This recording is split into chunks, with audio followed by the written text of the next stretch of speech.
ಎಲ್ಲ ಸಂತೋಷವಾಗಿರ್ತೀವಿ ಅಂತ ಅನ್ಸುತ್ತೆ. Okay okay, thank you so much sir Vishwayogi ಜೊತೆ ಮಾತನಾಡಿದ್ದಕ್ಕೆ. ಅದು ತುಳುನಾಡಿನಲ್ಲಿ ಇವತ್ತಿಗೂ ಆ ಪದ ಇದೆ.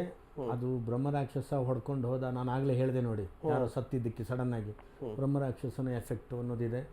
ಜ್ಯೋತಿಷ್ಯದಲ್ಲೂ ಕೂಡ ಬ್ರಹ್ಮರಾಕ್ಷಸ ಅಂತ ಅನ್ನುವಂಥದ್ದನ್ನು ಹೇಳುವಂಥದ್ದು ಉಲ್ಲೇಖಗಳಿವೆ, ಹೀಗೆಲ್ಲ ಇದೆ. ಒಂದು ಇನ್ನೊಂದು ಋಷಭ ಶೆಟ್ಟಿ ಮಾಡಿರುವಂಥದ್ದು ಆ ದೈವದ ಒಂದು ಪರಿಚಯ ಜಾಸ್ತಿ ಆಯಿತು. ತುಳುನಾಡಿನ ಸಂಸ್ಕೃತಿನಲ್ಲಿ ಹೀಗಿದೆ ಅನ್ನೋದು ತೋರಿಸಿದ್ದಾರೆ. ಆಮೇಲೆ ಈ ಥರದ ಒಂದು ದೈವಾರಾಧನೆ ಮಾಡುವಾಗ ಆ ದೈವಕ್ಕೂ ಇಷ್ಟು ಶಕ್ತಿ ಇದೆ ಅನ್ನೋದನ್ನು ತೋರಿಸ್ಕೊಟ್ಟಿದ್ದಾರೆ. ಇದು ಟೋಟಲಿ ಏನಾಗಿದೆ, ದೈವ ಪರಂಪರೆಯನ್ನು ಎತ್ತಿ ಹಿಡಿದದ್ದೇ ವಿನಃ ಎಲ್ಲೂ ಸಹ ಅಪಚಾರವನ್ನು ಕಾಣೋದಿಲ್ಲ. ಇಲ್ಲಿ ಪ್ರಶ್ನೆ ಬಂದಿರೋದು ಏನಂತಂದರೆ, ಈ ಫಿಲ್ಮನ್ನು ನೋಡಿಕೊಂಡು ಫಿಲ್ಮನ್ನಾಗೇ ನೋಡ್ಬೇಕಂತ ಹೇಳಿದ್ರಲ್ಲ, ಆ ಫಿಲ್ಮ್ ನೋಡಬೇಕು, ಮನೆಗೆ ಹೋಗಬೇಕು, ಮನೇಲಿ ಹೋಗಿ ಕುಣಿಲಿ ಎಷ್ಟಾರು, ಅದೇನು ಅಡ್ಡಿಲ್ಲ. ಅವ್ರ ಮನೇಲಿ ಅವ್ರು ಕುಣಿತಾರೆ ಎಷ್ಟಾರು ವೇಷ ಮಾಡ್ಕೊಂಡು.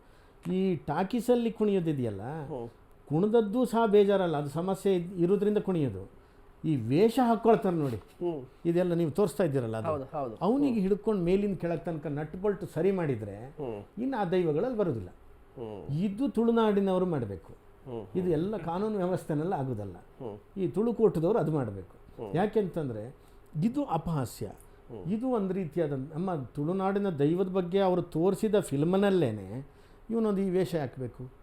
ನಾನು ಆಗಲೇ ಹೇಳಿದ್ನಲ್ಲ, ರಾಜ್ಕುಮಾರ್ ಅವರು ಶ್ರೀನಿವಾಸ ಕಲ್ಯಾಣದಲ್ಲಿ ಶ್ರೀನಿವಾಸನ ಆ್ಯಕ್ಟ್ ಮಾಡಿದ್ರು ಅಂಥೇಳಿ ನಾವು ತೋಮಾಲೆ ಹಾರ ಹಾಕ್ಕೊಂಡು ಹೋಗ್ಲಿಕ್ಕಾಗ್ತದೆ? ನಾಳೆ ನಟ್ ಬೋಲ್ಟ್ ಹೋಗಿದೆ ಏನಿಗೆ ಅಂತಾರೆ, ಶ್ರೀನಿವಾಸ ಅಂತಾರೆ, ಶ್ರೀನಿವಾಸನೇ. ನಾವು ತೋಮಾಲೆ ಹಾರ ಹಾಕ್ಕೊಂಡ್ರೆ ಏನಾಗ್ತದೆ ಅಲ್ವಾ? ಅದೇ ಥರದ್ದು ಬನಶಂಕರಿ ಫಿಲ್ಮನ್ನು ತೋರಿಸಿದ್ದಾರೆ, ಅವು ಹತ್ಯೆ ಮಾಡಿರೋದನ್ನು ತೋರಿಸಿದ್ದಾರೆ, ರೇಣುಕಾ ಮಹಾತ್ಮೆಯನ್ನು ತೋರಿಸಿದ್ದಾರೆ, ರಾಘವೇಂದ್ರ ಸ್ವಾಮಿಗಳ ಮಹಾತ್ಮೆಯನ್ನು ತೋರಿಸಿದ್ದಾರೆ. ಹಾಗಂತೇಳಿ ನಾಳೆ ರಾಘವೇಂದ್ರ ಸ್ವಾಮಿಗಳ ಥರನೇ ಇವರು ನಮ್ಮ ಥರ ಬಟ್ಟೆ ಹಾಕ್ಕೊಂಡೆಲ್ಲ ಹೋಗಿ ಕೂತ್ಕೊಂಡ್ರೆ ಕೂರ್ಬೋದು, ಏನು ತೊಂದರೆ ಇಲ್ಲ. ಆದರೆ ಇವೆಲ್ಲ ಈ ಸೈಕೋಸೊಮ್ಯಾಟಿಕ್ ಅಂತ ಹೇಳಿದ್ರೆ ಸಾತ್ವಿಕ ದೇವರುಗಳ ಸಿನಿಮಾ ಬಂದಾಗ ಈ ರೀತಿ ಆಗಲ್ಲ. ಹಾಂ, ಮತ್ತೆ ಯಾಕಿದು ರಾಜಸಿಕ ಅಂತಲ್ಲ, ಅಲ್ಲ ಸಾತ್ವಿಕ ದೇವರುಗಳು ನೀವು ಹೇಳಿದ್ದೆಲ್ಲ ನಾವು ಎಕ್ಸಾಂಪಲ್ ತಿಳ್ಕೊಟ್ಟಲ್ವಾ, ಎಲ್ಲವೂ ಕೂಡ ಸಾತ್ವಿಕ ಅಂದರೆ ಸಾತ್ವಿಕ ದೇವರು. ರಾಘವೇಂದ್ರ ಮಹಿಮೆ ಆಗಿರಬಹುದು, ಅದೇ ರೀತಿಯಾಗಿ ಹಿಂದೆ. ಬಟ್ ಚಂದ್ರಮುಖಿ ಫಿಲಿಂ ಬಂದಾಗ, ನಾಗವಲ್ಲಿ ಫಿಲಿಂ ಬಂದಾಗ, ಕೆಲವೊಂದಿಷ್ಟು ಕಾಳಿ ಸಿನಿಮಾಗಳು ಬಂದಾಗ ಈ ರೀತಿ ಆಗುತ್ತೆ ಅಂತ. ಸರಿ, ನೀವು ನಾಗವಲ್ಲಿದಂತೆ ಹೇಳಿದ್ರಲ್ಲ, ಅದು ಇಷ್ಟೇ ಹೆಸರು ಮಾಡಿದೆ, ಆದರೆ ಇಷ್ಟು ದುಡ್ಡು ಮಾಡಿದೆಯಲ್ಲ ನಂಗೆ ಗೊತ್ತಿಲ್ಲ, ಮತ್ತು ಇಷ್ಟು ಹೆಸರು ಮಾಡಿದೆ. ಹಾಗಂತೇಳಿ ಯಾರು ಇಷ್ಟು ದೊಡ್ಡದು ಬೊಟ್ಟಿಟ್ಕೊಂಡು ನಾಗವಲ್ಲಿ ಥರ ಹೋಗಿದ್ದಾರೆ ಟಾಕೀಸಿಗೆ? ಹೋಗಿಲ್ಲಲ್ಲ. ಇದ್ಯಾಕೆ ಈ ರೋಗ ಬರ್ತದೆ? ಇದು ಒಟ್ರಸಿ ಫೇಮಸ್ ಆಗಬೇಕಂತ ಒಂದು ಗೀಳು.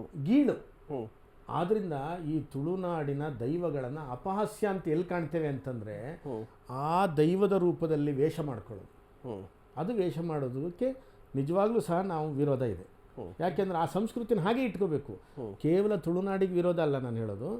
ಈ ಚಾಮುಂಡೇಶ್ವರಿ ವೇಷ ಹಾಕ್ಕೊಳ್ಳೋದು, ವೀರಭದ್ರನ ವೇಷ ಹಾಕ್ಕೊಳ್ಳೋದು, ಆಮೇಲೆ ಈಶ್ವರನ ವೇಷ ಹಾಕ್ಕೊಳ್ಳೋದು, ಬೀಡಿ ಸೆತ್ತ ನಿಂತ್ಕೊಳ್ಳೋದು, ಹೌದು ಅಸಹ್ಯ. ಶಿವ ಬೀಡಿ ಸೆತ್ತನ ಇಲ್ಲ, ಇವ್ರಿಗೆ ಹಿಡ್ಕೊಂಡು ಬಾರಿಸ್ಬೇಕಾ ಬೇಡವಾ? ಅದನ್ನು ವಿರೋಧಿಸೋರಿಲ್ಲದೆ ಹೀಗಾಯಿತು.